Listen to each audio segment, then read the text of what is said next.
उत्तर प्रदेश में 10 विधानसभा सीटों पर होने वाले उपचुनाव को लेकर राजधानी लखनऊ स्थित समाजवादी पार्टी कार्यालय में अहम बैठक हुई। इसमें समाजवादी पार्टी के प्रमुख और कन्नौज के सांसद अखिलेश यादव ने प्रदेश के सभी जिला अध्यक्षों, प्रभारियों और वरिष्ठ पदाधिकारियों के साथ बैठक की। इस दौरान समाजवादी पार्टी के राष्ट्रीय महासचिव शिवपाल यादव, प्रदेश अध्यक्ष श्याम लाल पाल और अयोध्या सांसद अवधेश प्रसाद, राम गोविंद चौधरी, राजेंद्र चौधरी, कई वरिष्ठ पदाधिकारी मौजूद रहे। और बैठक के बाद नेताओं ने कहा कि अयोध्या की मिल्कीपुर सीट पर जितनी सीटें और भी बचती हैं उसमें उपचुनाव में समाजवादी पार्टी ही जीतेगी। और सपा प्रमुख अखिलेश यादव ने आगामी उपचुनाव में 2027 यूपी उपचुनाव की पूरी तैयारी में अब जुट गए हैं। यूपी की 10 सीटों पर विधानसभा चुनाव होना है। इनमें कानपुर और सीसामऊ की सीट समाजवादी पार्टी के विधायक इरफान सोलंकी को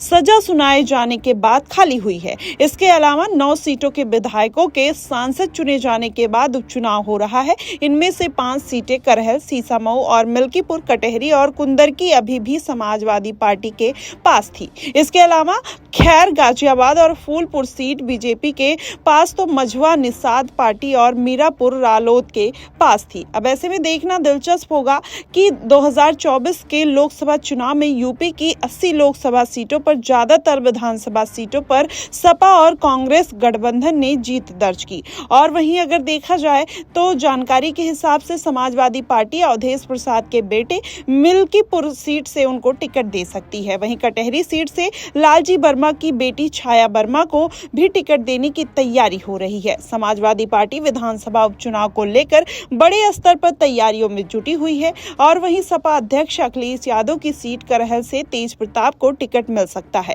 इन 10 सीटों में से 5 सीटें ऐसी हैं जो अभी भी सपा के पास थी। इसमें से करहल, मिल्कीपुर, कटहरी और कुंदरकी, सीतामऊ भी शामिल है। अब ऐसे में गाजियाबाद, खैर, फूलपुर और देखा जाए तो बीजेपी का कब्जा था, लेकिन इस बार कांग्रेस भी 2 से 3 सीटों पर चुनाव लड़ने का दावा कर रही है। अगर देखा जाए तो मैदान में चंद्रशेखर आजाद भी हैं, उन्होंने भी 2 सीटों पर उपचुनाव लड़ने का फैसला किया है। वैसे में देखना होगा कि मायावती किसका सियासी समीकरण बिगाड़ते हुए नजर आती हैं। जाहिर तौर पर इस बार के लोकसभा चुनाव में खराब प्रदर्शन की वजह से मायावती भी इस उपचुनाव को साधने का पूरा प्रयास करेंगी। हालांकि अगर देखा जाए उनका इतिहास, तो उन्होंने कभी भी उपचुनाव में भागीदारी नहीं की, लेकिन इस बार अपनी पार्टी का अस्तित्व बचाने के लिए कहा जा रहा है कि मायावती भी उपचुनाव के मैदान में उतर सकती हैं। वो कौन सी सीट होगी? चंद्रशेखर आजाद ने करहल और बिजनौर पर दावा ठोका है।